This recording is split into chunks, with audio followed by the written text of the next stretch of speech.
இந்த சிறுவனுடைய வீடியோ பாருங்க. சையதுடைய தக்பீர் எவ்வளோ அழகா சொல்றாங்க பார்த்தீங்களா? உண்மையிலேயே அந்த பையனுடைய குறை ஊனம் எதுவுமே தெரியல. அல்லாஹ் ஜல்லஷானு தஆலா இந்த உலகத்தில் எல்லோருக்கும் ஏதேனும் ஒரு குறை இருக்கதான் செய்யும். குறையில்லாத மனிதன் யாருமே கிடையாது.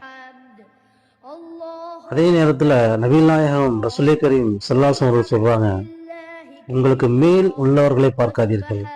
எந்த நிலையிலும், அது வசதியா இருக்கட்டும், அழகா இருக்கட்டும், வருமானமா இருக்கட்டும், செல்வ செழிப்பா இருக்கட்டும், எதுவா இருக்கட்டும், உங்களுக்கு மேல் உள்ளவர்களை பார்த்து நீங்கள் இயங்காதீர்கள், இடைப்படாதீங்க.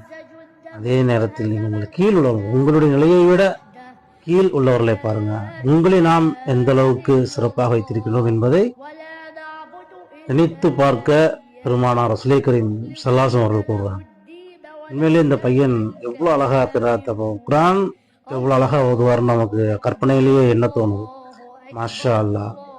இன்னும் இந்த பையனுடைய வாழ்க்கை சிறக்க சீரும் சிறப்புமாக அவன் ஆயுள் முழுக்க நீண்ட ஆயுளுடன் இன்னும் நிறைய அவன் சாதிக்க வேண்டும் என்று துஆ செய்தோம். அஸ்ஸலாமு அலைக்கும். كل سنة وانتم طيبين ودايما في حياتي منورين. عيد الفطر مبارك علينا وعليكم يا اصحابي يا حلوين. الله عليك، كل سنة وانتم طيبين.